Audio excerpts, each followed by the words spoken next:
Chapter 1. Wedding on Long Island. On the last Saturday in August 1945, Miss Constanzia Corleone, daughter of Don Vito Corleone, married Carlo Rizzi. Her father had invited hundreds of people to the wedding at his huge house on Long Island, just outside New York. As the guests arrived, Don Corleone welcomed them all, rich and poor, with an equal show of love. Many of the guests had reason to be grateful to Don Corleone for their good luck in life, and they called him Godfather to his face. Standing next to him as he welcomed the guests were two of his three sons. Santino, or Sonny, as he was called, was the eldest. He was a tall, strong, good-looking man with thick brown hair. He looked uncomfortable in his white shirt and black suit. The second son, Fredo, was completely different. He was weak-looking and pale, with sad dark eyes and thin lips. The youngest son, Michael, was sitting at a table in the corner of the garden with his girlfriend, Kay. There was a gentle, innocent quality to him, with his soft, dark eyes and full lips. But his army uniform suggested that this was not a weak man, just a quiet one. He was embarrassed by all the singing and dancing, but he was quietly pleased that Kay was enjoying herself. This was the first time that she had met his family. "Who's that funny little fat man over there?" she asked, her eyes shining with excitement. "He looks about 60 years old, but he's dancing like a teenager." "That's Pete Clemenza," Michael said. "He's an old friend of my father's." "And what about him?" Kay looked at a large, ugly man who was sitting alone outside the house talking to himself. "He's very frightening." "That's Luca Brazzi," Michael smiled at Kay. "He's waiting to speak to my father in private." "Yes, but who is he?" "He helps my father sometimes," Michael replied quietly, looking at his food. Suddenly, the big man stood up, and Kay looked away quickly, afraid that he was coming over to talk to her. But another man came up to the table instead. He had thin, fair hair and blue eyes. Michael stood up, and the two men hugged each other warmly. "My brother, Tom Hagen. This is Kay Adams," Michael finally said.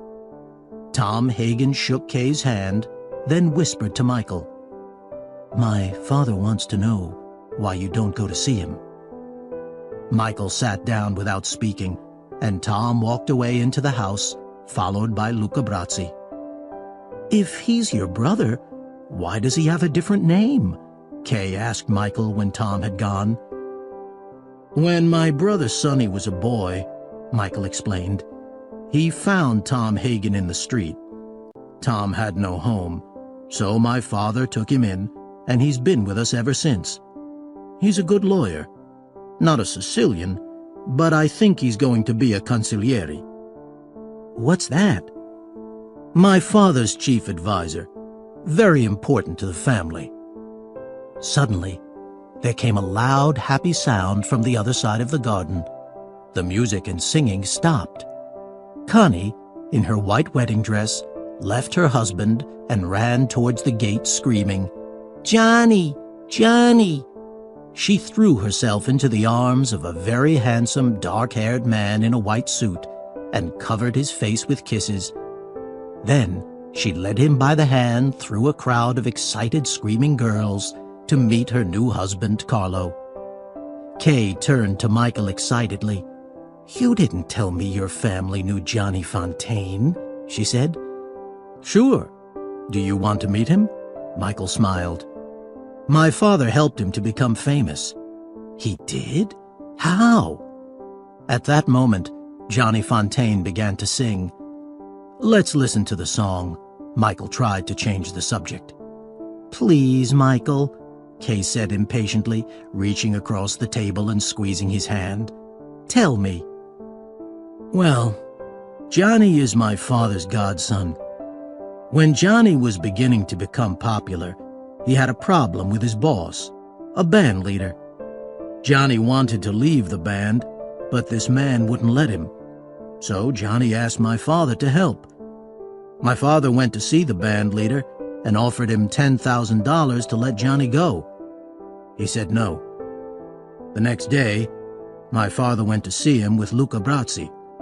1 hour later, the band leader let Johnny go for $1,000. Kay looked confused.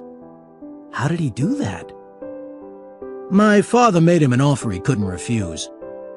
Luca held a gun to his head, and my father told him that if he didn't agree to let Johnny go, Luca would blow his brains out. At first, Kay didn't say anything. She thought Michael was joking, but Michael wasn't smiling. That's a true story, Kay, he said quietly. Then he saw Kay beginning to look worried, a little frightened, so he squeezed her hand and added quickly, That's my family, Kay. That's not me. I don't know what to do, Godfather. Johnny Fontaine sat on the corner of the desk in Don Corleone's dark office and shook his head helplessly. Don Corleone was sitting in his leather chair, listening carefully to his favorite godson. He had, after all, traveled 2,000 miles from California to be at his daughter's wedding. My voice is weak, Johnny went on. I can't sing as well as I used to. There's a part in a film that I want. It would be perfect for me. If I had this part, I'd be a top star again. But the boss of the film company, Jack Waltz, won't give me the part. Can you help me? Go and rest, Don Corleone said. His voice was soft, but there was a rough quality to it that made everybody listen. It was a voice impossible to argue with. Something to do with the way he spoke without moving his mouth. In a month, this man will give you what you want. Too late. Johnny looked at his godfather unhappily. They start filming in a week. Don Corleone stood up and put a fatherly arm around Johnny's shoulder. I'm going to make this man an offer he can't refuse, he said, leading Johnny towards the door. Now, go and enjoy yourself. He kissed Johnny on the cheek, shut the door, and turned to Tom Hagen, who had heard everything. What are we going to do with your daughter's new husband? Tom asked. Shall we give him anything important to do? No, Don Corleone replied. Give him something small. A betting shop, maybe. But never discuss the family business with him. Virgil Salazzo called, Tom went on. He wants to meet you next week. We'll discuss that after you get back from California. Tom looked surprised. Why am I going to California? I want you to help Johnny. You're going to talk to this Jack Waltz. I want you to go tonight. And now, if there's no other business, I'd like to go to my daughter's wedding. With these words, Don Corleone left Tom alone in the office, went outside, took his daughter by the hand, and danced with her to the slow Sicilian music. Chapter 2. The Greatest Racehorse in the World. Tom Hagen arrived in Hollywood early the next morning. From the airport, he went straight to his hotel, showered, shaved, and had breakfast. Then he drove to the film company for his meeting with Jack Waltz at 10 o'clock. Jack Waltz was giving a birthday party for one of his young girl stars in front of a lot of reporters. Tom waited patiently. Finally, Waltz walked up to him. He was a tall man with thick silver hair, expensive clothes, and a hard, unfriendly face. Okay, start talking, he said to Tom. I'm a busy man. I was sent by a friend of Johnny Fontaine, Tom said. He would be very grateful to you if you could do him a small favor. I'm listening, Waltz said, busily signing papers. Give Johnny the part in that new war film you're going to make." Walt stopped writing and laughed. He took Tom by the arm, as if he was an old friend, and led him towards the door. "And if I gave Johnny Fontaine this part, what favor would your friend do for me?" he said. "You have some problems with your workers," Tom said. "My friend could make these problems disappear. You also have a top star who's taking drugs." But Jack Waltz had heard enough. "Listen to me," he shouted angrily. "You tell your boss, whoever he is, that Johnny Fontaine will never get that film. You don't frighten me." "I'm a lawyer," Tom said calmly. "I'm not trying to frighten you." "I know all the lawyers in New York," said Jack Waltz, "but I've never heard of you. Who are you?" "I work for one special family," Tom said. "Now, you have my number. I'll wait for your call." He shook Waltz's hand and added before leaving, "By the way, I like your films very much." Tom was sure that when Waltz realized who he worked for, he would call. And he was right.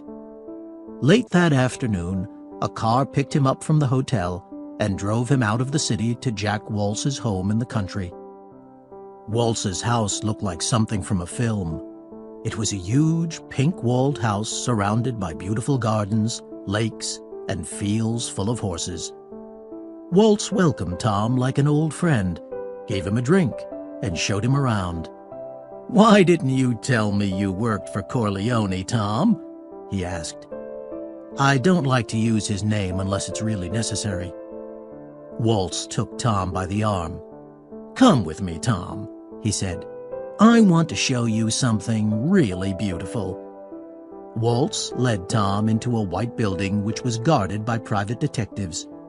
Inside the building, there were rows of horses. Waltz led Tom straight towards a beautiful horse with smooth black skin and a large, white, diamond-shaped mark between its eyes. "You have an eye for beauty, don't you, Tom?" Waltz said proudly. "This is Khartoum, the greatest racehorse in the world. I bought him in England for $600,000. He looked lovingly into the animal's enormous dark eyes for a long time, talking to it softly like a lover, forgetting about Tom. Tom coughed with embarrassment. Waltz touched the horse one last time on the neck, then said to Tom, "Let's go and have dinner." Corleone is Johnny's godfather, Tom began to explain at dinner. Although there were only 2 people at the table, the food was served by 3 waiters. To Italians, that's very important. "I respect that," Waltz said. "Just tell him he can ask me anything he likes, but not this. This is one favor I can't give him." He never asks a second favor when the first one is refused. Tom gave Waltz a warning look. "Understood?" This made Waltz angry. "No," he said, pointing his finger across the table at Tom. "You don't understand. Johnny Fontaine never gets that film. The part is perfect for him. It'd make him a big star, but I'm not going to give it to him. And do you know why?"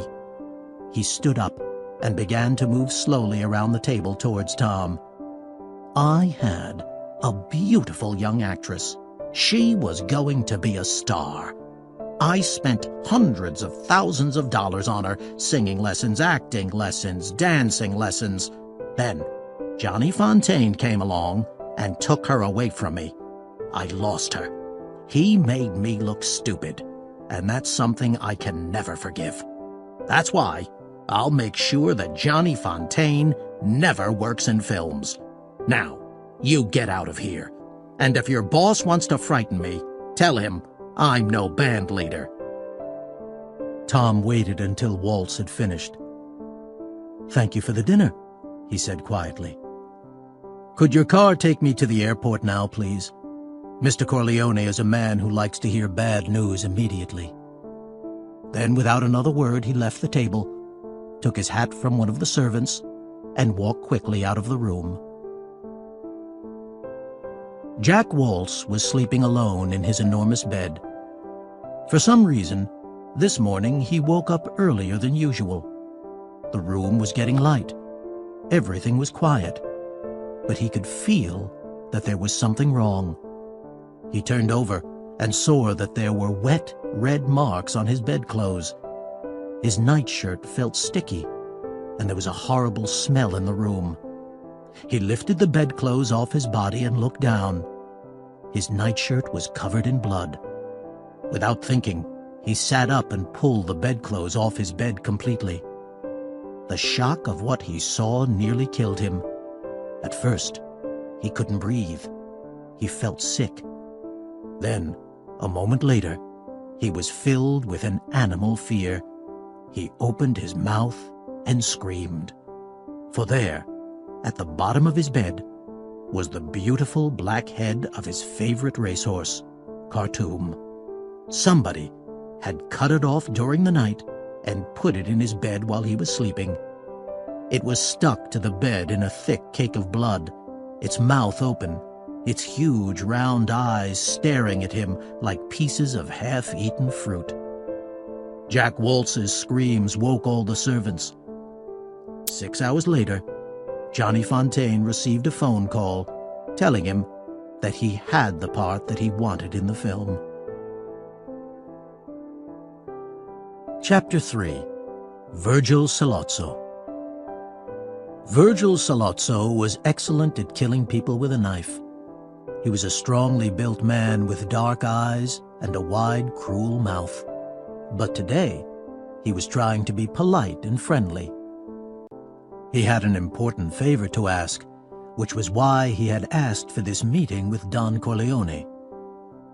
Don Corleone, he smiled warmly. I need money to help me start a new business in drugs, he said.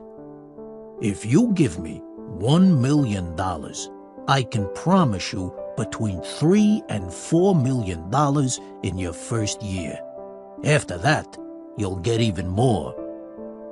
Don Corleone said nothing at first. He seemed to be thinking. He looked around the room at Sonny and Tom Hagen and at Clemenza and Tessio, his two oldest friends. They were all watching him quietly with serious faces, waiting to hear his reply. Finally, he turned back to Sollozzo. Why do you come to me? He asked in his usual rough whisper. I need a man who has important friends, Sollozzo said, lowering his eyes respectfully towards the Don. And what about the Tattaglia family? How much will they get? Sollozzo looked surprised. He didn't know that Don Corleone had discovered that he worked with the Tattaglias. He nodded his congratulations in the direction of Tom Hagen, who had obviously done his homework, and turned back to Don Corleone. Don't worry, he said. I'll pay the Tattaglias from my own money. Don Corleone didn't reply. He stood up slowly, took a bottle from the table, and politely offered Sollozzo some more wine. Sollozzo watched with a worried look as the Don sat down next to him. Finally, Don Corleone spoke. I said that I would see you because I heard you were a serious man. You were a man I should respect. But I must refuse your offer. I will give you my reasons. It's true, I have a lot of important friends in government and the law. But they wouldn't be my friends if they knew my business was drugs. Drugs is a dirty business. But nobody will know, Sollozzo said. I promise you that the Tattaglias will make sure that nobody finds out. Don Corleone opened his mouth to reply, but before he could speak, Sonny said, Are you saying that the Tattaglias can promise that they'll... He didn't finish his question. He saw a cold look in his father's eye and stopped talking at once. Don Corleone turned back to Sollozzo. "I apologize for my children," he said. "They talk when they should listen. But, Signor Salozzo, my no is final. I congratulate you on your new business, and I wish you luck. Your business is different from mine. We mustn't be enemies. Thank you." Don Corleone got to his feet, and everybody stood up too. Salozzo was angry, but he hid his feelings from the others. He politely shook Don Corleone's hand and walked out of the room. Don Corleone waited for Tessio, Clemenza, and Tom to leave the room, but called Sonny back. He stared up into his son's eyes for a moment, then said in an angry whisper, "What's wrong with you? Has your brain gone soft?" Sonny looked away, unable to look his father in the eye. "I know you think this drugs business is a good idea. I know you think it's the business of the future, and I'm just a stupid old-fashioned man. But never tell anyone outside the family what you're thinking again." Sonny looked surprised at first, and then a little angry, but he was too afraid of his father to argue with him. He lowered his head respectfully, turned round, and left the room. Don Corleone immediately called Tom Hagen. "Tell Luca Brazzi to come in," he said. Brazzi sat down alone in the office with Don Corleone. He had the terrible, frightening face of a killer, an enormous body that looked as if it was made of rock. But as he looked at Don Corleone, his dark, unintelligent eyes were soft with respect. He loved his godfather, and Don Corleone, knowing this, trusted Luca Brazzi more than anyone he knew. "I'm worried about Salozzo," Don Corleone said. "I want you to find out what he's hiding, what he's got under his fingernails. Do you understand? Go to the Tattaglias. Pretend that you're not happy with our family and that you want to work for them. Then tell me what you find out." Luca Brazzi asked no questions. He nodded once, lifted his mountainous body to its feet, and walked out of the room, proud to do whatever his godfather asked him to do. For the next few weeks, Luca Brazzi went regularly to the nightclubs controlled by the Tattaglia family. He made contact with Bruno Tattaglia, the youngest son and manager of the nightclubs. He told Bruno he was dissatisfied with the Corleone family. For a couple of months, nothing happened. Then one night, a few days before Christmas, Bruno told Luca he had a friend who wanted a private meeting with him. "Who is he?" Luca wanted to know. "Just a friend," said Bruno. "He wants to offer you something. Can you meet him here after the club closes? 4 o'clock tomorrow morning?" Luca went back to his room and got ready. He thought for a moment about calling the godfather to tell him about the meeting, but decided not to. Don Corleone never talked over the phone. As well as this, his job was completely secret. Not even Sonny or Tom Hagen knew what the godfather had asked him to do. So he took out a gun, hid it under his jacket, lay on the bed, and waited. Luca arrived at the nightclub just before 4 in the morning. The doorman had gone, but the door was open. Inside, the club was dark and empty, except for one man standing behind the bar. It was Bruno Tattaglia. Luca walked across to the bar and sat down. Bruno offered him a drink, but Luca shook his head. Moments later, a second man in a dark coat and gray hat moved out of the shadows and stood next to Bruno behind the bar. "Do you know who I am?" he said in Italian, his face in shadow. "I know you," Luca replied. "You're Salozzo." "We need a man like you," said Salozzo. "Strong, and dangerous. I understand you're not happy with the Corleone family. Do you want to join me? If the money's good. 50,000 to start with. Luca nodded slowly, pretending to think. Sollozzo held out his hand. Do you agree? Luca looked at Sollozzo's hand, but he didn't take it. Instead, he took out a cigarette and put it in his mouth. Bruno moved forward with a lighter. Luca rested his hands on the bar, bent forward, and lit his cigarette. Bruno put the lighter in his pocket, smiled at Luca, and gently touched the back of Luca's hand. Then, suddenly, without warning, he took Luca's arm with his other hand and held it tight. At the same moment, Sollozzo pulled out a knife and pushed it straight through Luca's hand. Before Luca could move, a third man stepped out of the shadows behind him and threw a thin cord around his thick neck. The cord pulled tight. He tried to fight, but he couldn't get his hands up to the cord around his neck. They had planned everything perfectly. While Sollozzo and Bruno Tattaglia held one hand down, his other hand was pinned to the bar with the knife.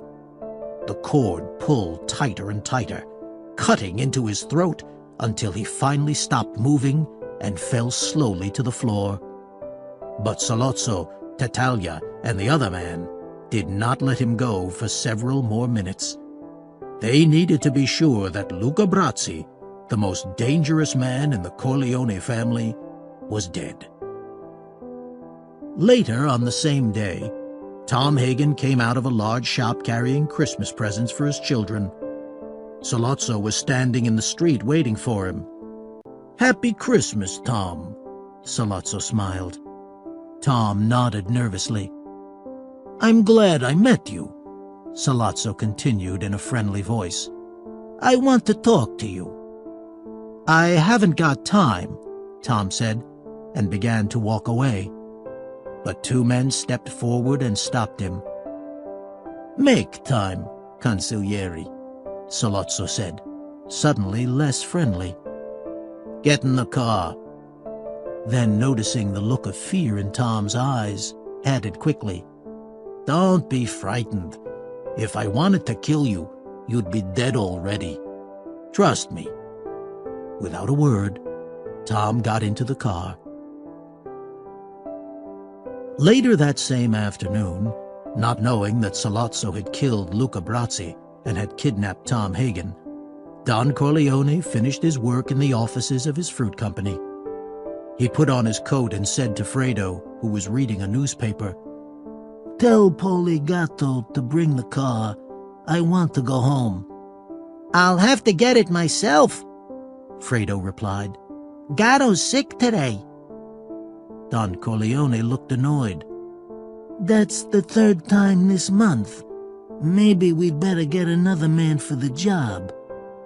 Fredo jumped to his feet. "No, I'll get the car. It's okay," he said. "Paulie's a good boy. If he says he's sick, he's sick." Don Corleone waited inside the door until he saw Fredo park the car just outside. There was snow in the air, and it was getting dark. He stepped onto the pavement and was about to get into the car when he decided to buy some fruit from the market on the other side of the street. He crossed the road and showed the fruit seller the exact oranges and grapes that he wanted. He was so busy choosing fruit that he didn't see two men in black hats and long black coats turn the corner and walk quickly along the street towards him. He took the bag of fruit and paid the fruit seller. Then he heard the sound of the two men running towards him. Without thinking, he dropped the bag of fruit and ran, surprisingly quickly for a man of his age, back across the street towards his car.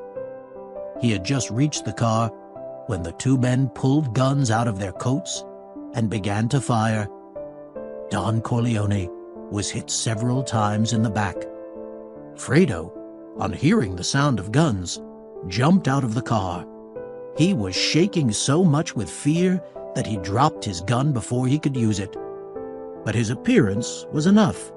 On seeing him, the two men stopped shooting and ran away. Fredo looked down and saw his father's body lying in a pool of blood. Unable to believe what had happened, he sat down in the road next to his father, pulled off his hat, and began to cry like a baby. Chapter 4. Sicilian Message. Late that night, Michael and Kay were coming out of a theater. Although they were staying in New York, Michael had told his family that he was in New Hampshire, over 100 miles away. "If I told my family we were in New York, we would have to see them right away," he told Kay. "Then we wouldn't be able to be alone together." The night was freezing, and Michael and Kay held each other closely as they walked slowly along the crowded pavement. "What do you want for Christmas?" he asked Kay. Kay laughed and kissed his frozen cheek. "Just you," she said. They walked a little further. Then suddenly Kay stopped. "Mike," she said, looking behind her, her face white with shock.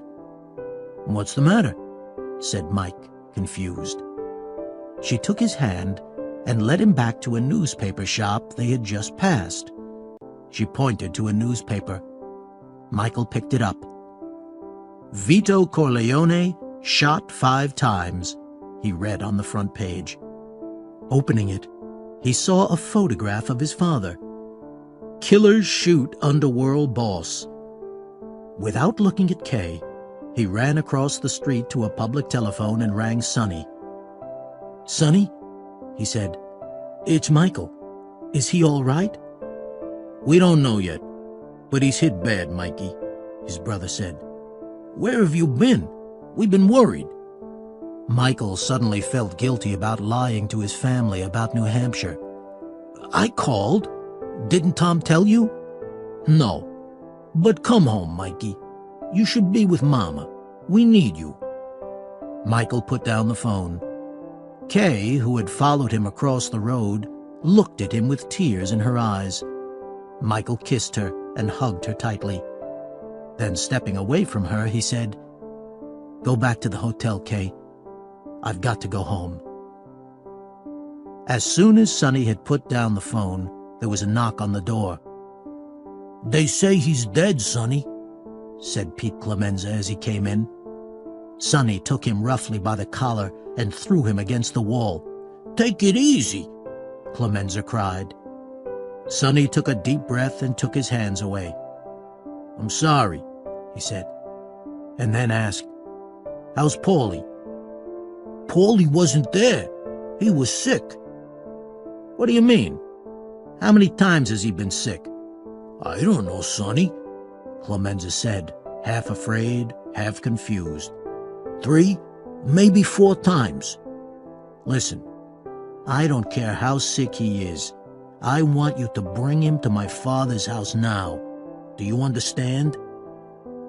After Clemenza had gone, Sonny looked at his wife, who was standing nervously in the doorway, holding a crying baby.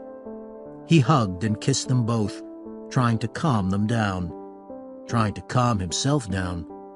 Suddenly, the phone rang again. The voice on the other end was very soft, very gentle. "We have Tom Hagen," the voice said. "In about 3 hours, we'll let him go. He'll have a message for you. Don't do anything stupid until you've heard what he has to say. Your father's dead. Let's all keep clear-headed about this. Okay?" "Okay." Although he felt like shouting, Sonny spoke quietly. "I'll wait." He immediately left his house and crossed the private road to the one where his father lived. He found his mother in the kitchen. "Pop is hurt," he told her. "I don't know how bad." His mother just said, "I'll go and get ready. I might be able to see him." She didn't ask her son any questions. A Sicilian woman was taught never to ask men questions. Sonny took a mouthful of bread, went into his father's office, and picked up the phone. "Tessio, I want 50 good men here right away." "What about Clemenza's people?" Tessio asked. "No, I don't want to use his men right now." Then he made a second call. This time it was to a friend of his who worked for the telephone company. "Farrell, I want you to do me a favor. I want you to check 2 phone numbers for me.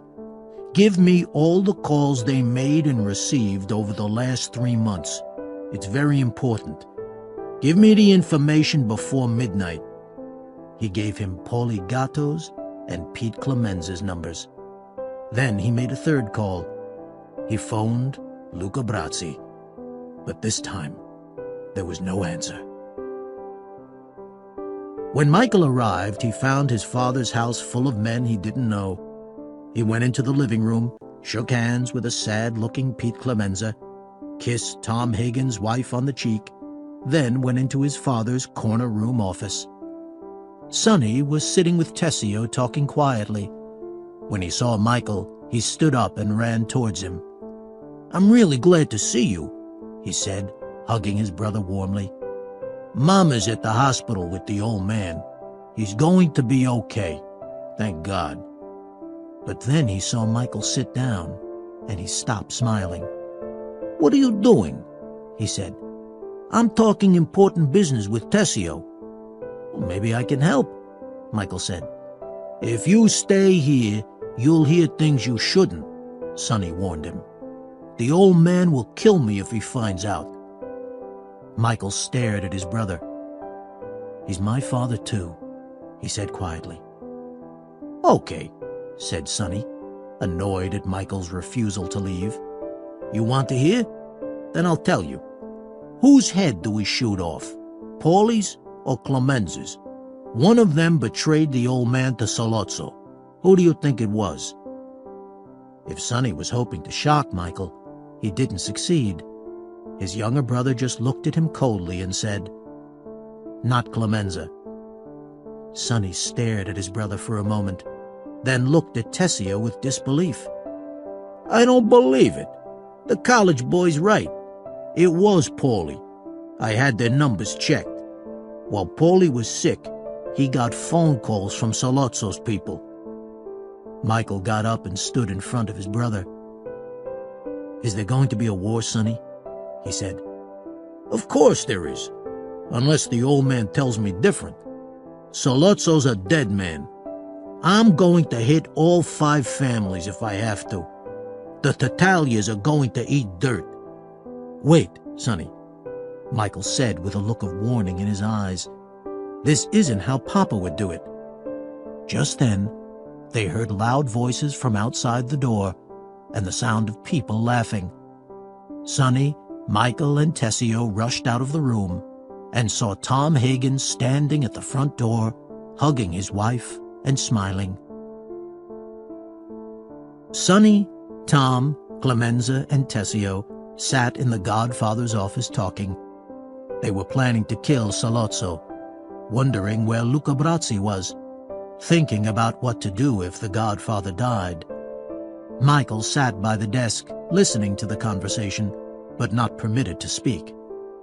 There was a knock at the door, and Paulie Gatto came in. He was blowing his nose and looked very ill. "There's a man at the gate," Paulie said, looking at Sonny. "He's got something for you." Sonny sent Tessio out to see what it was. Then he smiled at Paulie. "Are you okay, Paulie?" he asked. "Why don't you go to the kitchen and get something to drink? You look terrible." When Paulie had gone, Sonny turned to Clemenza. "I want you to kill him tomorrow," he said. "He betrayed the old man to Sollozzo. I don't want to see him again." Clemenza hid his surprise and just nodded. To him, it was just a job. Then Tessio came into the room. He was carrying something inside a large piece of brown paper. He gave it to Sonny and stepped back.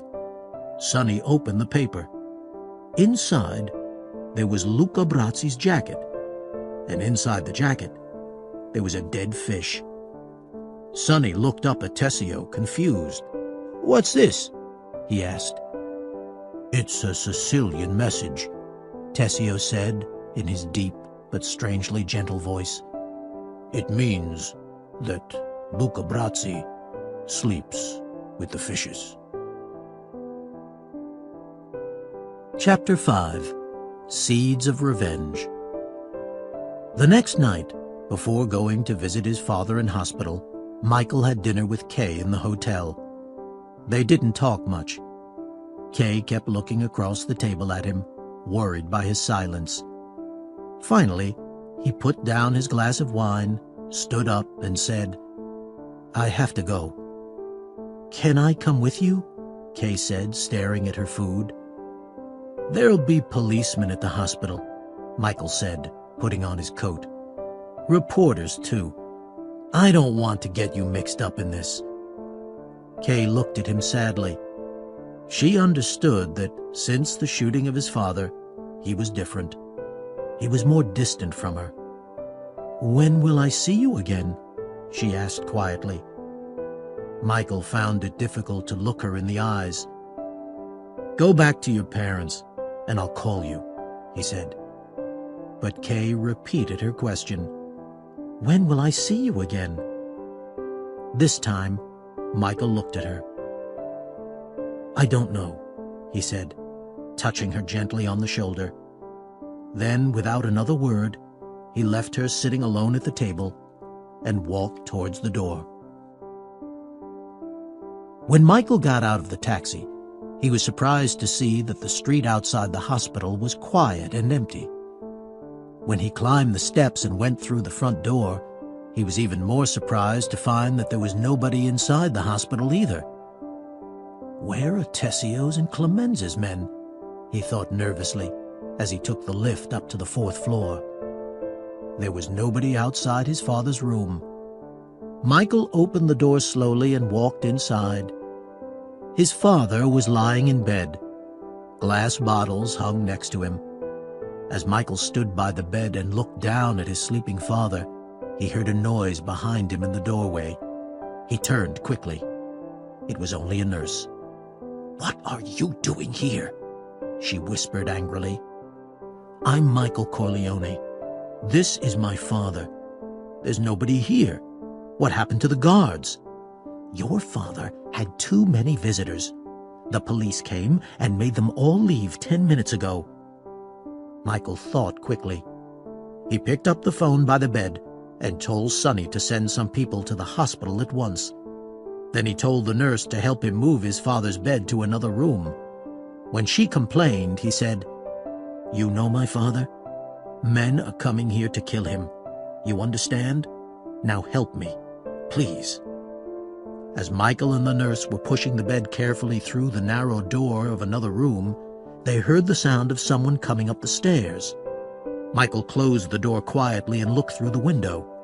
He saw a man in a black hat and long black coat carrying flowers. Michael didn't know who he was, but decided that he didn't look like a killer. "Who are you?" he said, opening the door. The man turned round, surprised.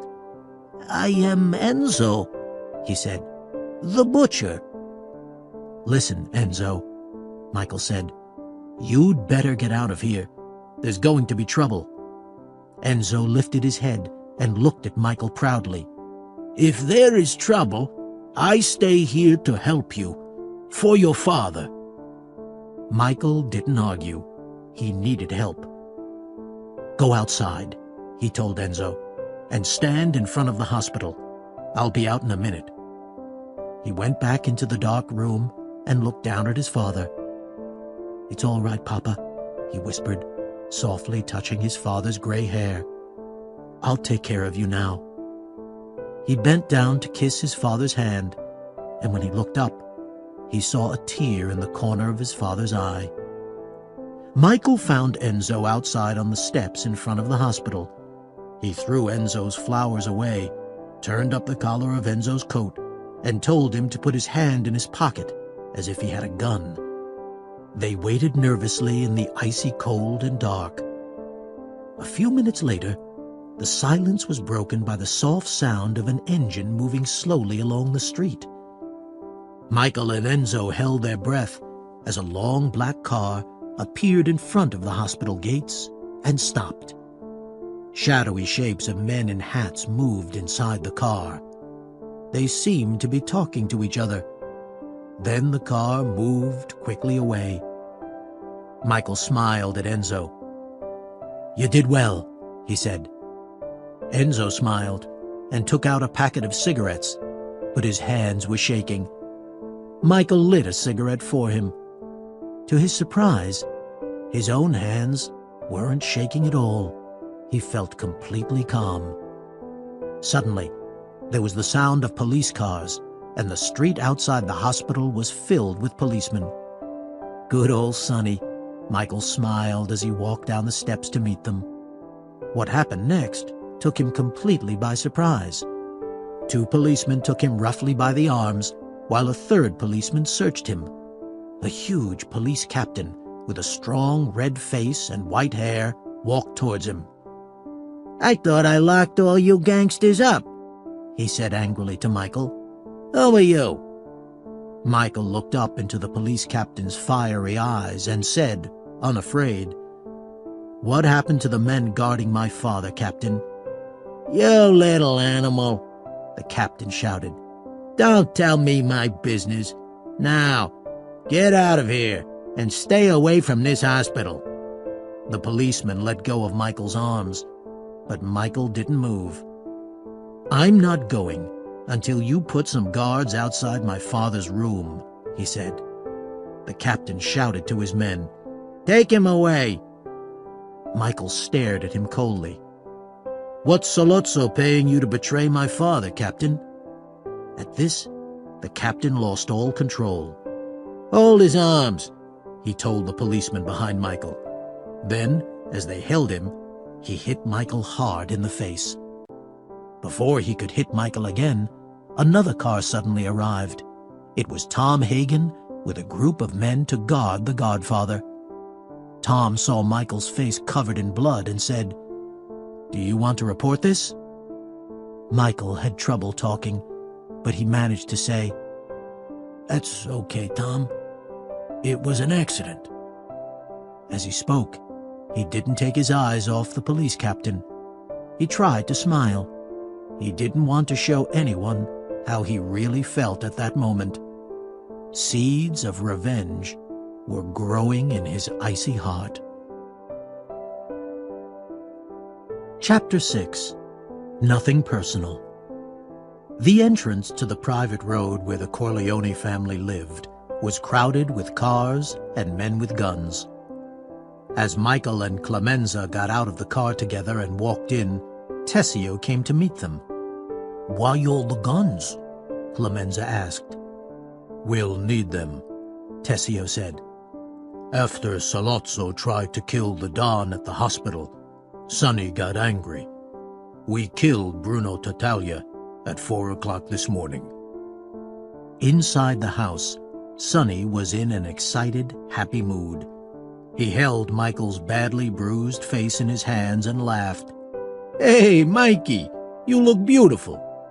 Michael pushed his brother's hands away and went to pour himself a drink to take away the pain. "Hey, Tom," Sonny said, turning to the consigliere. "Listen to this. Sollozzo wants to talk. He wants us to send Michael to hear his offer." Tom looked worried. Sonny was talking and laughing as if it was all a joke. "Perhaps we should hear what Sollozzo has to say," he said. "We don't want another war." Sonny stopped smiling at once. "No," he said, suddenly angry. "No more. Not this time. No more meetings. No more Sollozzo tricks. I want Sollozzo dead. If not, we'll have a war." "You're taking things too personally," Tom said, getting angry too. "This is business." "I don't want your advice," Sonny said. "I just want you to help me win, all right?" When everybody had calmed down, Tom explained to Sonny why he thought killing Sollozzo was a bad idea. Sollozzo's paying the police captain who hit Michael a lot of money. His name's McCluskey. He's agreed to be Sollozzo's bodyguard at the meeting. Now you must understand, Sonny, that you can't kill Sollozzo while he's with McCluskey. Nobody's ever shot a New York police captain. It would be a disaster. All the 5 families would come after you. All our important friends would disappear. We'd have no friends in the world. We'd be finished. Sonny listened to Tom carefully and finally agreed to wait. But Michael, who had heard the whole conversation from his armchair, said, "We can't wait." Sonny and Tom stared at him in surprise, but Michael went on thoughtfully. "We've got to kill Sollozzo before he kills Papa." Tom thought for a moment and then said quietly, "Mike's right." "But you just told me we can't kill him because of McCluskey," Sonny said, waving one arm angrily at Tom. "They want to have a meeting, right?" Michael began to take control of the conversation. "Find out where it's going to be. If Clemenza can think of a way of hiding a gun there, I'll kill them both." There was a long silence as everybody looked at each other in disbelief at what they had heard Michael say. Then Clemenza laughed, closely followed by Sonny and Tessio. Only Tom looked serious. He knew that Michael wasn't joking. "Hey!" Sonny laughed, walking up and down in front of Michael, who sat strangely still in his armchair looking straight in front of him. "What are you going to do? Nice college boy. You want to kill a police captain because he hit you in the face? This is business. You're taking it too personally." Tom smiled to himself. He had used those exact words to Sonny minutes earlier. Michael became angry. "This is a policeman who's mixed up in drugs. He's dishonest." He turned to Tom. "Listen, if he's killed, our friends in the newspapers will make a good story out of it. Isn't that true, Tom?" Tom looked at Michael thoughtfully for a second before saying, "You might be right." All right. Sonny held up his hands. He gave Michael a long, hard look, then shook his head as if he didn't want to hear what he was saying. "Okay, we'll do it. Clemenza will teach you everything you need to know. We'll take care of everything. When it's over, things will be very bad, but that'll be our problem. You'll be out of it, Mikey. We'll make you disappear for a nice long holiday until things calm down." He looked at Michael and added in a quiet voice filled with respect for his younger brother, "You can do it, Mikey. I know you can." Michael smiled. He was beginning to feel a real Corleone at last. "I learned things from my father, too," he said.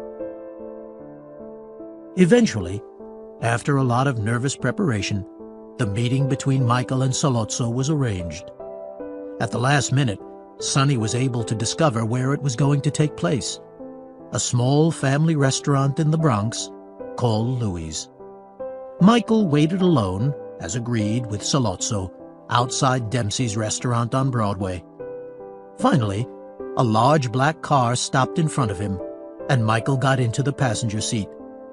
In the back seat sat Sollozzo and Captain McCluskey, although this evening the policeman was not in uniform. Sollozzo put a friendly hand on Michael's shoulder and said, "I'm glad you came, Mike. We're going to solve all our problems tonight."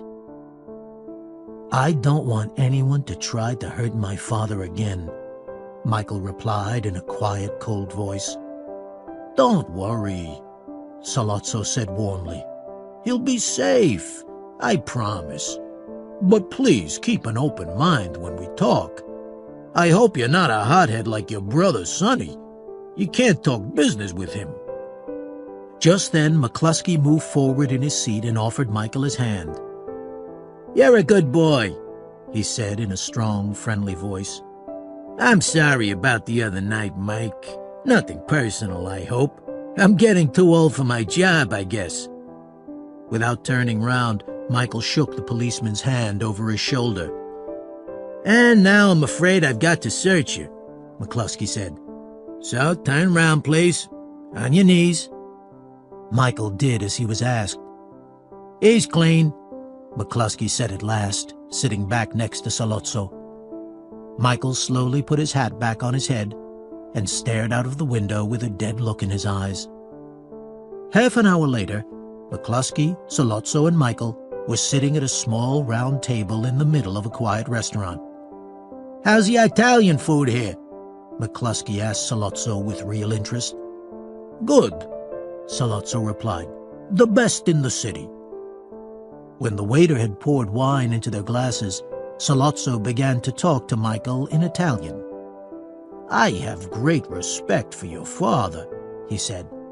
"What happened between him and me is just business. His thinking is old-fashioned. Let's forget these disagreements. I want peace." Michael tried to reply in Italian, but he couldn't think of the words, so he spoke English instead. "You must promise me that no one will try to kill my father again." Sollozzo looked at Michael in wide-eyed innocence. "You think too much of me," he said. "I'm the one in danger, not your father. I'm not as clever as you think. All I want is peace." Michael looked at McCluskey. The policeman seemed more interested in his food than the conversation. He turned back to Sollozzo, thought for a moment, then said, "I have to go to the bathroom. Is that okay?" "No problem," said McCluskey. But Sollozzo didn't like it. When Michael stood up, he stopped him and searched him very carefully. Finally satisfied that Michael wasn't carrying a gun, he sat down again. "Don't take too long," he said, staring at Michael moodily. Michael found the gun hidden in the toilet. Clemenza had done his job well. He pushed the gun into the top of his trousers, buttoned his jacket, took a few deep breaths to calm himself down, and returned to the restaurant. Sollozzo was sitting with his back to him, smoking a cigarette. McCluskey looked at Michael out of the corner of his eye, but went on eating. Sollozzo turned round. Michael walked back to his chair and sat down. Sollozzo began talking again in Italian, but Michael couldn't understand a word. He wasn't listening. All he could hear was the sound of his heart, the thunder of blood between his ears. Somewhere behind the restaurant there was the sound of a train. It was getting louder. McCluskey went on eating greedily. Sollozzo moved his face closer to Michael's to talk above the noise of the train. Now was the moment. Now! Michael jumped to his feet, pulled the gun from his trousers, pointed it straight at Sollozzo's head, and fired. The bullet hit Sollozzo between the eyes. McCluskey stared at Sollozzo in surprise, as if watching something far away. He did not seem to realize his own danger. His fork was halfway to his mouth. He was just beginning to understand what was happening when Michael fired at him.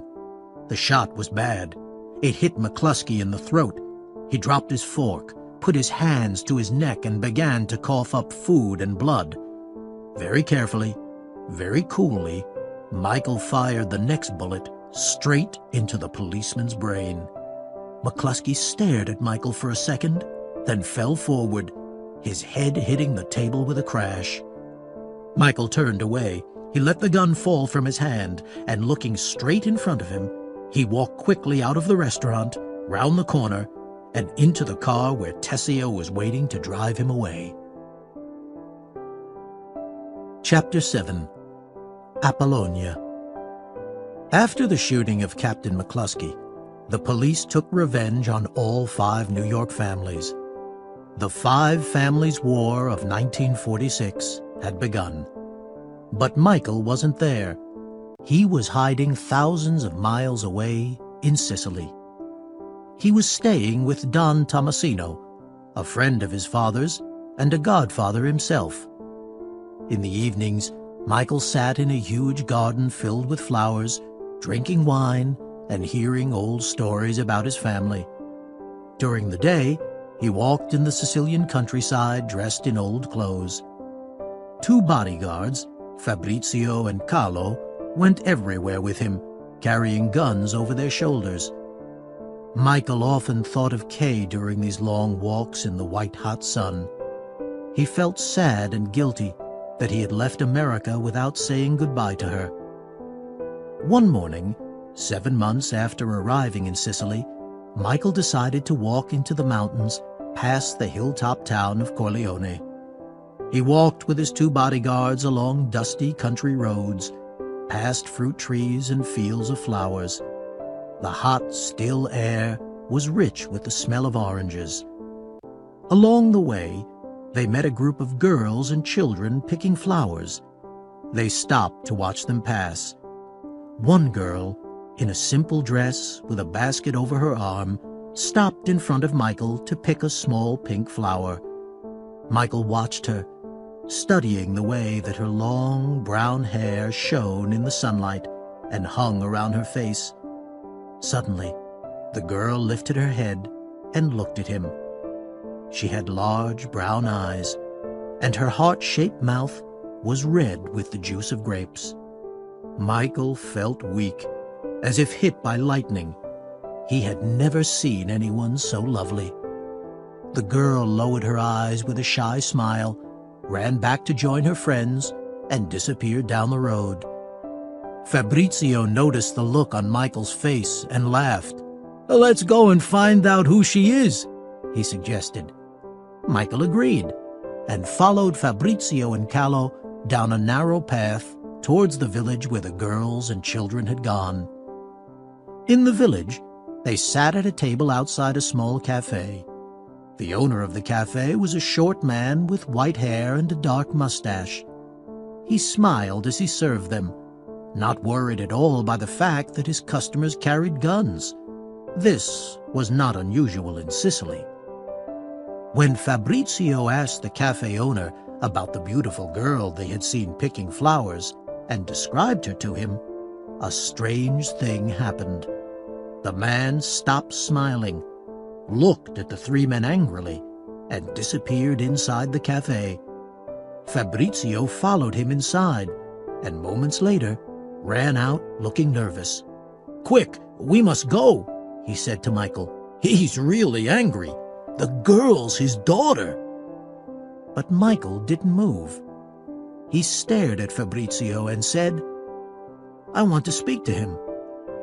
Fabrizio quickly drank some wine, picked up his gun, and went inside to bring the man to Michael. The cafe owner appeared with two young, strong-looking men at his side. They were his sons. He looked down at Michael without speaking, a hard look in his eye. Michael spoke to him quietly. "I'm sorry if I made you angry," he said. "I'm an American hiding in Sicily. My name's Michael. You can tell the police and make a lot of money, but then your daughter would lose a father instead of getting a husband. With your agreement, I would like to meet your daughter, with all respect." The cafe owner's face softened. He looked with interest at Michael, this young man with the strange mixture of softness and confidence in his voice. He noticed that the two men with guns looked at this young man with great respect. He was obviously important, and probably rich. "Come on Sunday afternoon," he said. "My name is Vitelli, and my house is up there, in the hills, above the village." "And what's your daughter's name?" Michael said, standing up and shaking the man's hand. "Apollonia," the cafe owner smiled. That Sunday, Michael, dressed in his best clothes, brought presents for Apollonia and all her family. He gave Apollonia some jewelry. He began to visit the family home regularly after that.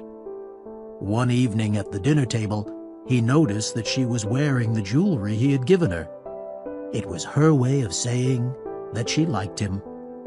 He invited her for a walk in the country, and she agreed.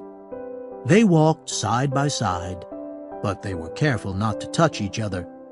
They were not alone. All the women in Apollonia's family walked behind them, followed by Carlo and Fabrizio carrying their guns. 2 weeks later, Michael and Apollonia got married. Compared to his sister's wedding to Carlo in New York 2 years earlier, it was a simple Sicilian wedding. Apollonia wore white, while all the other women wore black. The villagers stood in the streets and threw flowers as the couple passed on foot from the church to Apollonia's house in the hills. The wedding guests walked behind the couple, and behind the guests there was a band of musicians. The wedding party went on until midnight.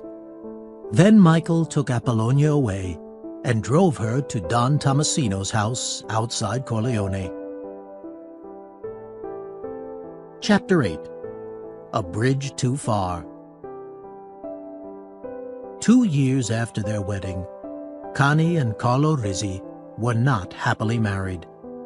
Carlo drank a lot and saw other women. Connie shouted at him all the time, and Carlo used to hit her. One day, Sonny visited his sister and saw her face was covered in bruises. He became very angry, and although Connie tried to stop him, he rushed away to find Carlo. He found Carlo sitting outside the betting shop where he worked. Sonny jumped out of his car and ran quickly towards him. Carlo tried to escape, but Sonny dived and caught him by the ankles, pulling him down with a crash. Then, while Carlo was still on the ground, Sonny kicked and hit him, screaming at him all the time. Carlo didn't try to fight. He stayed on his knees and covered his head with his hands. Finally, Sonny grew tired. He looked down at Carlo's bruised and bloody body and said, "If you ever touch my sister again, I'll kill you." A few weeks later, the telephone rang in the kitchen of Don Corleone's house. Sonny was called to the phone. It was Connie, and she was crying. Carlo had hit her badly, and she wanted to come home. As he listened, Sonny's face went red, and he began to shake. "I'm coming right over," he told his sister. "Just wait there." "Please, Sonny, don't," Connie began. But Sonny put down the phone and ran straight out of the house. Tom Hagen tried to stop him, but Sonny refused to listen. As Sonny drove quickly out of the gates, Tom told 2 bodyguards to follow him. Between Long Island and the city of New York, there was a kind of bridge. Before anyone could cross, they had to stop at the toll booth and pay. When Sonny arrived at the bridge, only one toll booth was open. He had to wait because another car was in front of him. Sonny impatiently looked for some money in his jacket pocket. The car in front of Sonny drove forward a little way and stopped. Sonny drove up to the toll booth. He gave the man inside his money and tried to drive away, but the car was still in front of him. The man in the toll booth dropped the money and bent down to pick it up. From the corner of his eye, Sonny noticed something moving in the empty toll booth on his right. He looked round and saw 4 men standing in the windows looking at him. At the same moment, 2 men got out of the car in front and began to walk towards him. They were carrying machine guns. Sonny thought about driving backwards, but he was too late.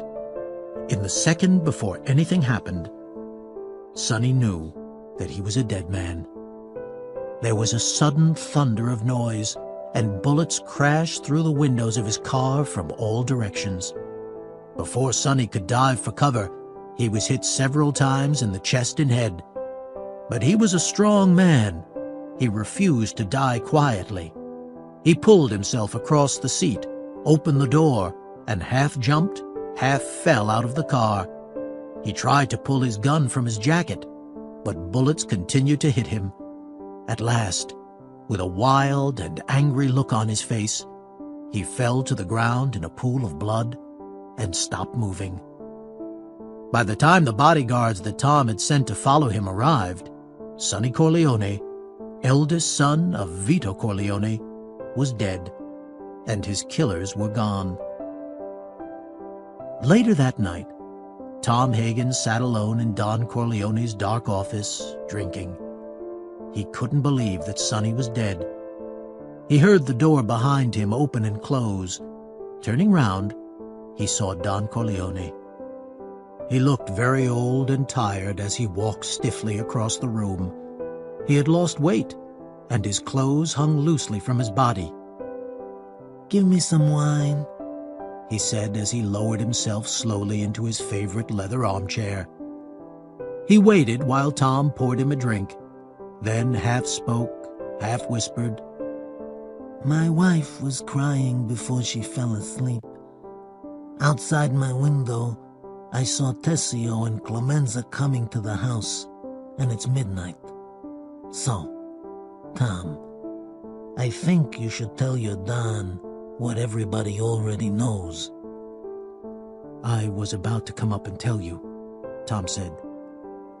"But you needed a drink first." "Yes." Tom looked down, ashamed. "You've had your drink. You can tell me now." Tom looked up, his eyes filled with tears. "They shot Sonny," he said, his voice shaking. "He's dead." Don Corleone closed his eyes. For a second, he too seemed about to cry. But when he opened his eyes again, they were dry. "I want no revenge," he said sadly. "I want you to arrange a meeting with the heads of the 5 families. This war stops now." Chapter 9. A Good American Wife. In the first weeks of married life, Michael and Apollonia went for walks in the hills and drove around the countryside in their small black car. But news of the wedding had reached Michael's enemies. Don Tomasino told Michael that it was too dangerous for him to leave the house.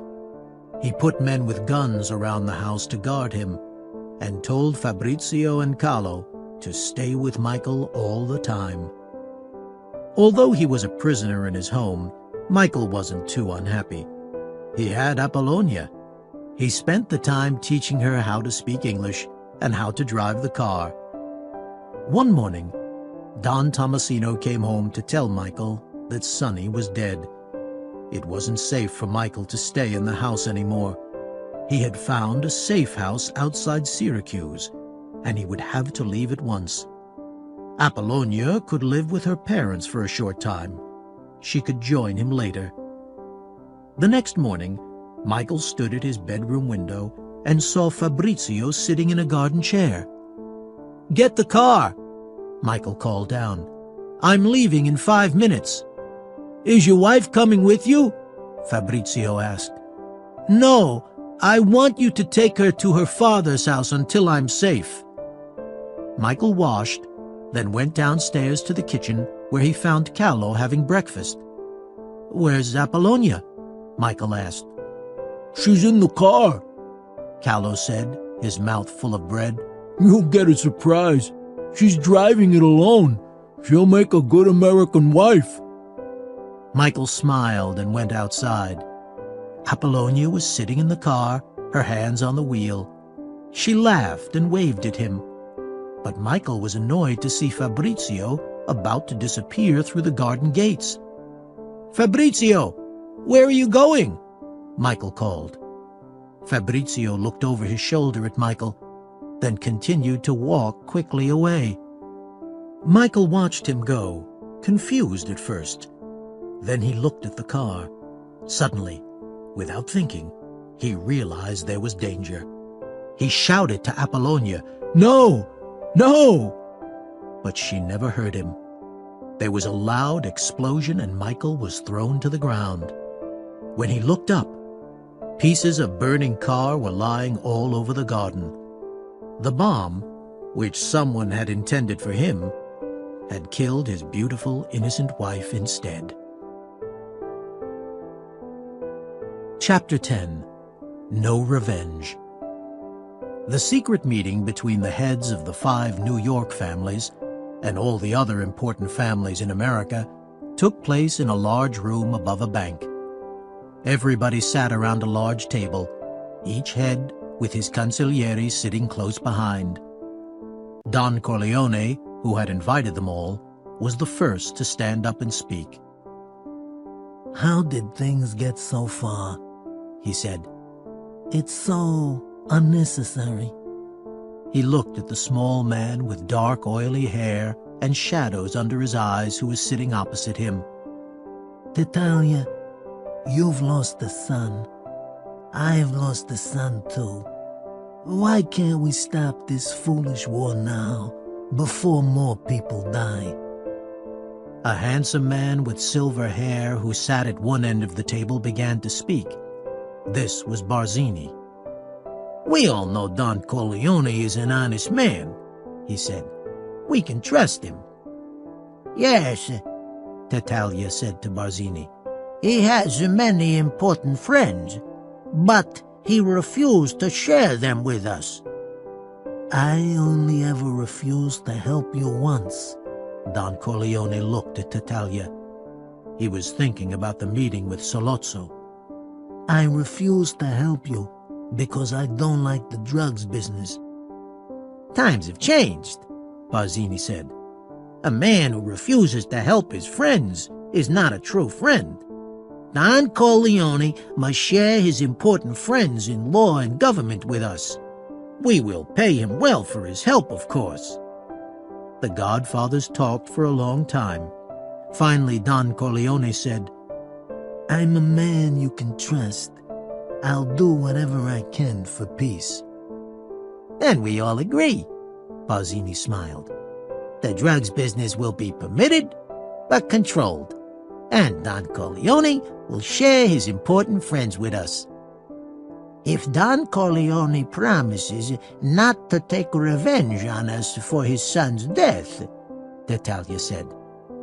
Don Corleone looked sadly at Titalia. "Is revenge going to bring your son back to you?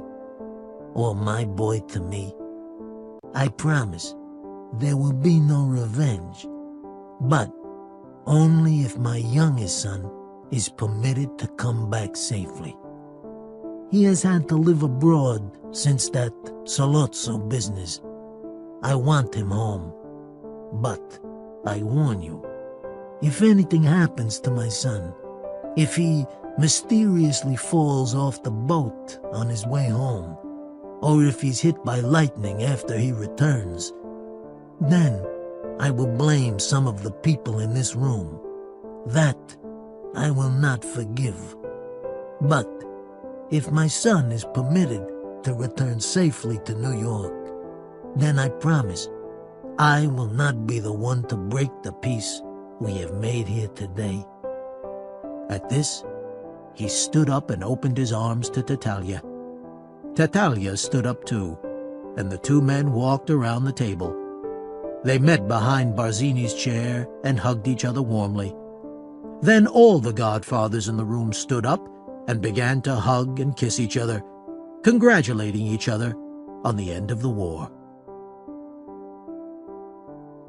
Chapter 11. Ghost from the Past. One autumn afternoon, as Kay was walking home, she saw a large black car parked outside the school where she was a teacher. Next to the car, there was a serious-looking man in a black hat and long black coat, watching her. Kay stopped, as if she had seen a ghost. "Michael," she said, "how long have you been back?" "About a year," he said quietly. Then, walking slowly towards her, he said, "It's good to see you, Kay." They walked together through the park, hands in pockets, a little shy with each other after so much time. "I'm working for my father now," Michael explained. "He's been sick, very sick." "But you're not like him," Kay replied. I thought you weren't going to become a man like your father. As I've grown older, I've learned to respect him more. He's just an ordinary man who loves his family, that's all. Ordinary men don't have other men killed, Kay said. Listen, Kay. Michael stopped walking and looked her in the eyes. In 5 years' time, my family will have no more problems. We'll be a lawful, respectable family. Trust me. That's all I can tell you about my business. Kay's eyes filled with tears. Michael, why did you come here? She said. What do you want with me after all this time? You didn't call. You didn't write. I came here because I need you. I care for you. Please stop it. But Michael went on. Because I want you to marry me. Kay shook her head. It's too late. I promise I'll do anything you ask, Michael continued in a soft, calm voice. Let's forget the last 2 years. What's important is that we have each other, that we have children. Kay, I need you, and I love you. As Michael was speaking, Kay kept looking away. She didn't know what to say. Michael had changed. He was different now. There was something cold about him, something hard. But in the end, this didn't matter.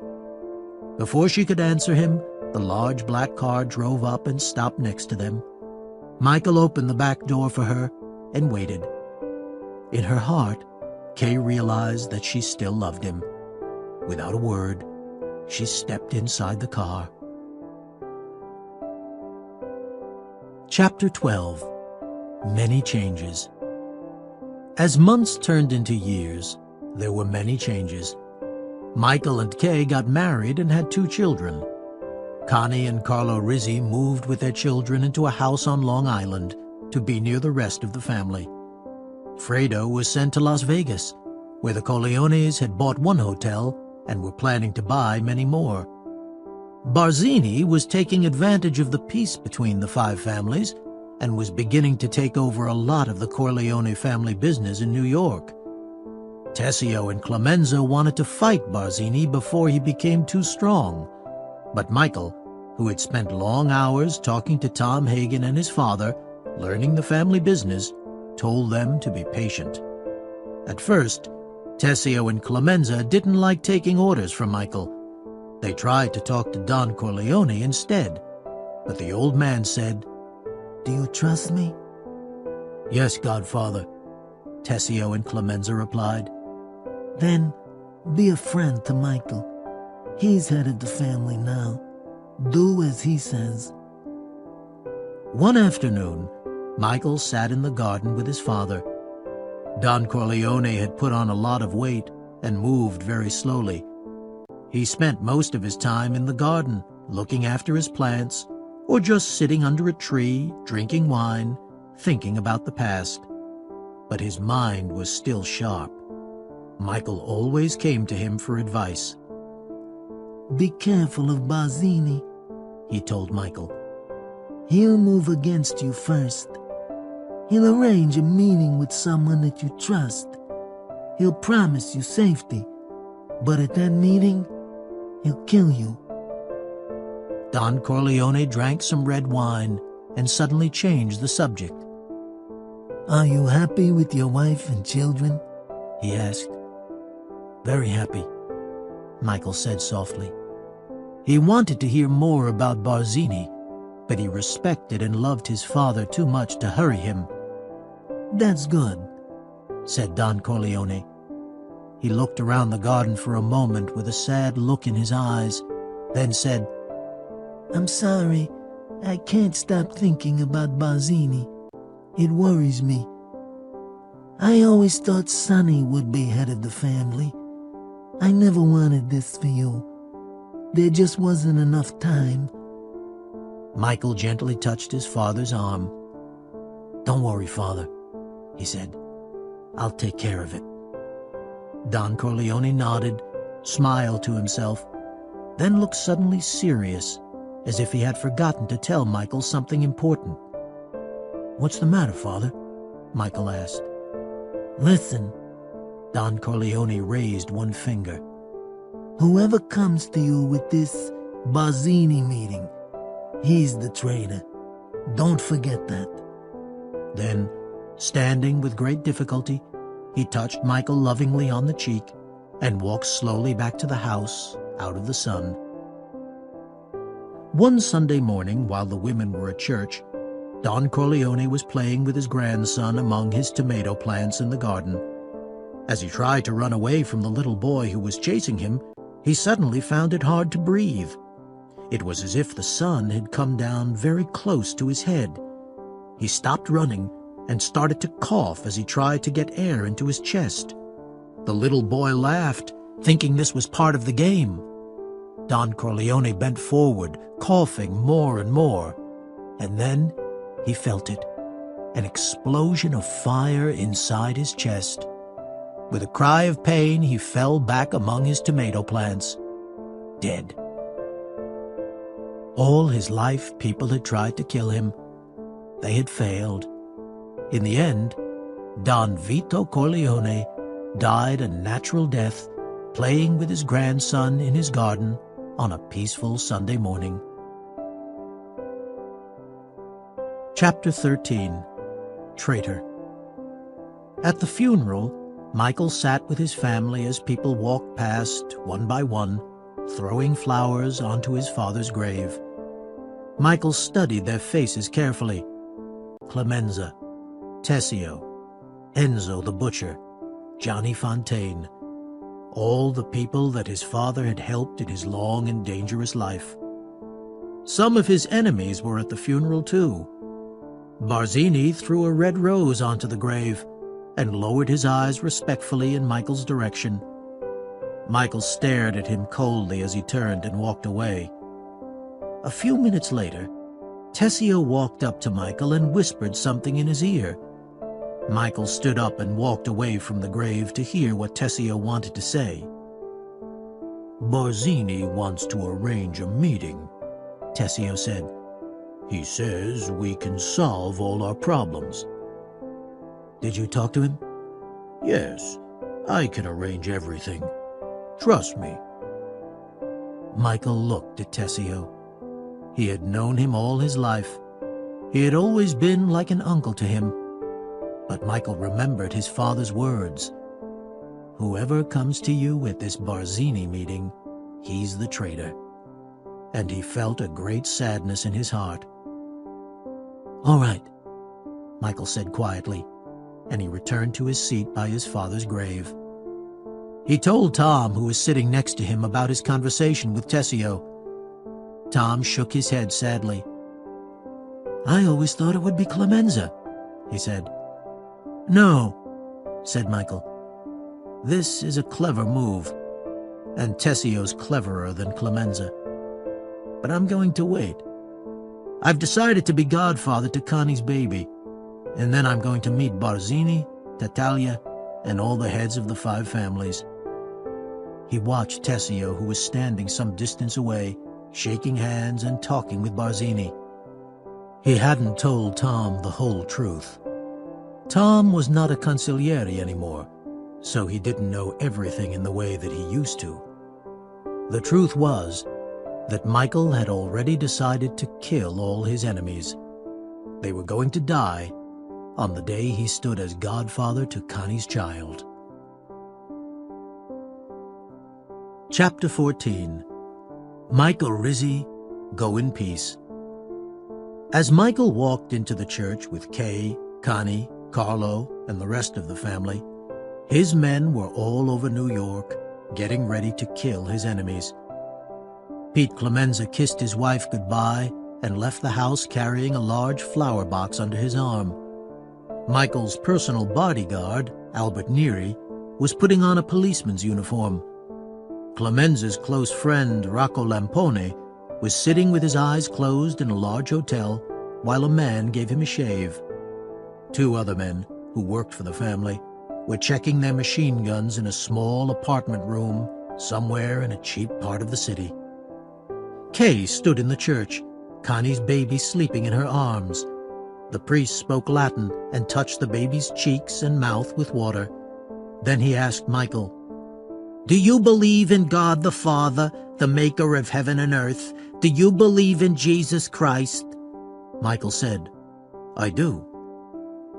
Albert Neary was standing on the pavement in his policeman's uniform.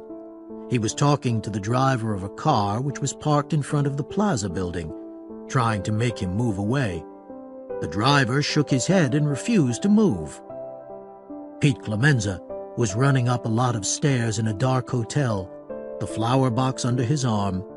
His fat face was hot and red, and he was very short of breath. Rocco Lampone checked his face in the mirror, paid the man in the hotel who had given him the shave, and calmly walked out of the door. The two men with machine guns looked at each other, and without a word, walked out of their apartment. The baby in Kay's arms woke up and began to cry. He didn't like the water on his face. Barzini appeared at the top of the steps of the Plaza building with his bodyguard. Looking down, he saw his driver arguing with a policeman on the pavement, so he sent his bodyguard down to find out what the problem was. Rocco Lampone waited near the desk in the hotel entrance and smoked a cigarette. Pete Clemenza reached the top of the stairs and rested against a wall outside a lift, completely out of breath. "Michael Francis Rizzi," the priest spoke to the crying baby, "do you refuse Satan and everything that Satan does?" Clemenza waited outside the lift. Suddenly, the doors opened, and a small, thin man with silver hair, a red flower in the buttonhole of his expensive suit, stepped out. It was Cugno, one of the New York Godfathers who had been at the meeting with Don Corleone 3 years before. He stopped when he saw Clemenza, a look of confusion on his face. Clemenza lifted his short, fat leg and kicked Cugno hard in the stomach. Cugno fell backwards into the lift. Clemenza quickly opened his flower box and took out a large shotgun. He pointed it at Cugno and fired. "I do refuse Satan," Michael spoke quietly to the priest, answering for the baby, "and everything that Satan does." The baby went on crying. A man in a white suit walked past the desk where Rocco Lampone was waiting. He was on his way out of the hotel. This was Strachey, another New York Godfather. As he was halfway through the revolving doors, Lampone ran from the desk and locked the door to stop it turning. Strachey was caught inside. He tried to push, but the doors wouldn't move. He hit the glass with his hands. He turned round and found himself face to face with the end of Rocco Lampone's gun. He put his hands up and pressed himself against the door behind him. Rocco fired, and the bullets crashed through the glass of the door straight into Strachey's heart. Philip Tattaglia had left his bodyguards outside in the street while he had a secret meeting with his girlfriend in a small room in a cheap part of New York. This was his last mistake. As he was kissing her, the door burst open and 2 men with machine guns rushed in. As Tattaglia looked around for his gun, the girl jumped to her feet and screamed. The gunman opened fire, and Tattaglia and the girl fell back in a shower of bullets.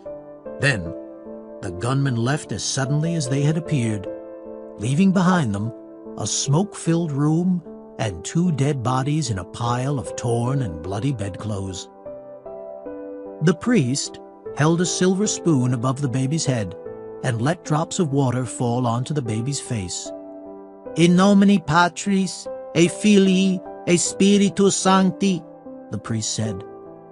Barzini's bodyguard ran down the steps of the Plaza building and called to the policeman, who was writing something in his notebook. The policeman put away his notebook, took out his handgun, and shot the bodyguard dead. The driver of the car put up his hands, but there was no pity in Albert Neary's heart. He killed him, too. Barzini, who was halfway down the steps, turned and began to walk quickly back up towards the building. He was a proud man. He never liked to run too fast for anything. not even when his life was in danger. This gave Neri the time that he needed to go down on one knee, point his gun carefully up at Barzini, and shoot him 3 times in the back. Barzini stopped, as if in surprise, then fell backwards down the steps. Suddenly, inside the church, the baby stopped crying. "Michael Rizzi, go in peace," the priest said, "and God go with you always. Amen."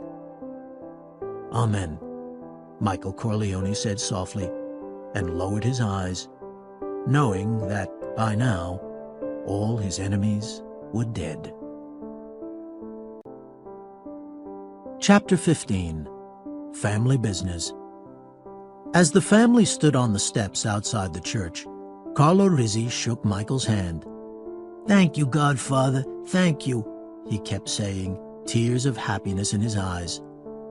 "I was pleased to do it," Michael said, then added without smiling, "Now, Carlo, could you go and wait for me in the house? I'm afraid we can't go with our families to visit Las Vegas today. We'll have to wait here for a couple of days. You can join Connie and your children then, okay?" "Okay," Carlo said. He knew better than to show he was unhappy. Michael had been very good to him. He had welcomed him into the family. He had been godfather to his son. He did whatever Michael wanted him to do. He never argued. When Carlo had gone, Michael kissed his wife and his sister and left them on the steps outside the church. He had more business to take care of. Tessio was ringing Barzini's office from the wall phone in Tom Hagen's kitchen, not knowing that Barzini was already dead. "Tell Barzini we're on our way to Brooklyn," he said.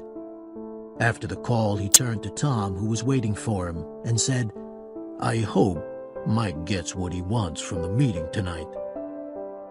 "I'm sure he will," Tom nodded seriously. He followed Tessio out of the house.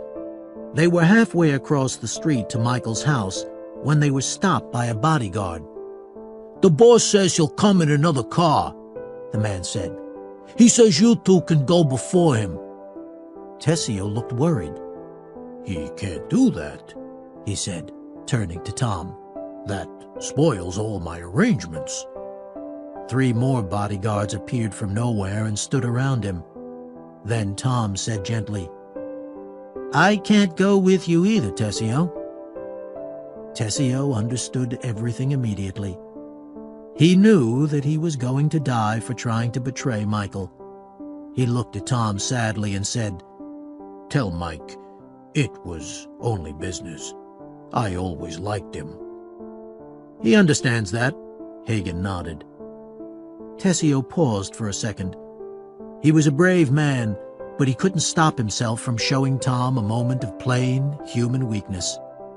"Tom, can you help me?" he asked. "As a friend." Tom shook his head and looked away. He didn't want to show his feelings, but inside he felt sick. Tessio had always been the best soldier in the Corleone family. "I'm sorry, Tessio. I can't do that," he said, and walked away. Tom watched from his window as the 4 bodyguards led Tessio towards a waiting car and drove him away for his meeting, not with Barzini, but with death. Carlo Rizzi was sitting in his front room making a phone call when something made him turn round. Michael was watching him from the doorway. Tom Hagen and the bodyguard were standing quietly behind him. Carlo saw the icy look in Michael's eyes, and he felt his whole body go weak. "Carlo, you have to answer for Sonny," Michael said. Carlo didn't answer. He stood up, pretending not to understand. "You betrayed Sonny," Michael continued in a cold, flat voice. "Did you really think you could fool a Corleone? You played a game, didn't you? You made Sonny angry by hitting your own wife. You knew that he'd come to help her." Carlo began to shake with fear. "I promise you, on my son's life, I'm innocent. Mike, Don't do this to me, please." But Michael calmly made him sit down next to him. "Barzini's dead," he said quietly, not taking his eyes off Carlo's frightened face. "Philip Tattaglia's dead too. Cugno, Stracci, they're all gone. Today I'm taking care of all family business. So don't tell me you're innocent. Don't lie to me." Carlo started to cry, but he didn't say anything. Tom Hagen gave him a drink, and Michael put a brotherly arm around his shoulder. "Don't be afraid," he said. "I'm not going to kill you. You're my sister's husband. I'm your son's godfather. No, I'm going to throw you out of the family business. I'm putting you on a plane to Las Vegas to join your family. I want you to stay there. That's going to be your punishment. Now please, don't tell me you're innocent, because that insults my intelligence. It makes me very angry. Tell me what happened. Who killed Sonny? Barzini or Tattaglia?" Carlo stopped crying and looked up with a sudden feeling of hope. He saw Michael's eyes close to his. They looked warm and full of forgiveness. He swallowed the rest of his drink and smiled at Michael with a grateful look in his eyes. "It was Barzini," he said quietly. Good, Michael said, nodding to himself. He stood up and turned towards the window. "There's a car waiting for you outside," he said. "It'll take you to the airport. I'll call Connie to tell her you're coming." Carlo stood up and tried to speak. "Michael, please." But Michael turned on him angrily, his eyes cold and hard again. "Get out of here," he said. "I never want to see you again." When Carlo left the house, he saw two men putting suitcases into the back of his car. He got into the passenger seat and waited for someone to drive him away. He didn't see Pete Clemenza sitting quietly behind him in the back seat. "Hello, Carlo," Clemenza said. Before Carlo could turn round, Clemenza threw a smooth, thin cord around Carlo's neck and pulled hard. Carlo fought and tried to escape. His body jumped around like a fish on the end of a line. His foot crashed through the front window of the car, but Clemenza was too strong for him. He pulled the cord until it cut into Carlo's throat. A minute later, Carlo Rizzi was dead. Michael, who had watched it all from the front of the house, turned away, followed by Tom Hagen. He had taken care of all the family business in one day.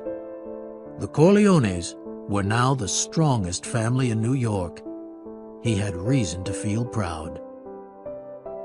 When Connie heard that her husband was dead, she flew back at once to see Michael.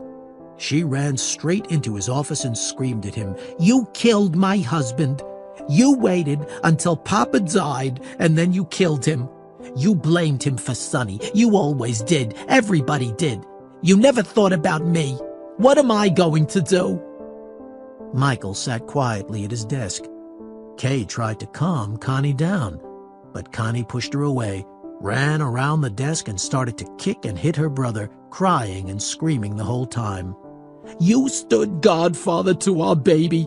You cold-hearted killer. You animal. You—" Michael didn't try to move away. He let Connie scream at him and hit him. Finally, she was taken away into another room, and Michael was left alone with Kay in the office. He walked around the room, feeling uncomfortable at the strange look Kay was giving him. She was shocked by what had happened. She was also a little afraid. "She's gone crazy," Michael tried to explain. "Understandable, I guess." Kay could hear Connie screaming from the next room. She looked her husband in the eye and said, "Michael, is it true?" "Don't ask me about my business, Kay," he replied. "Is it true?" she repeated. Michael repeated his reply. When she asked him for the third time, he crashed his hand down onto the desk. "Enough!" he shouted. Kay lowered her eyes and bit her lip. Finally, Michael said, "All right, this one time, I'll let you ask me about my business. "Is it true?" she whispered. Michael looked at Kay. He stood completely still. Then he shook his head and softly answered, "No." Kay was so happy that she almost started crying. She ran up to her husband and hugged him. A few minutes later, she moved back and looked at him. "I guess we both need a drink," she tried to laugh. She left the office to get a drink. She was about to take the 2 glasses back into the room when she saw several men entering the office from another door. One of them was Pete Clemenza, the funny little fat man she had first seen dancing at Connie's wedding many years before.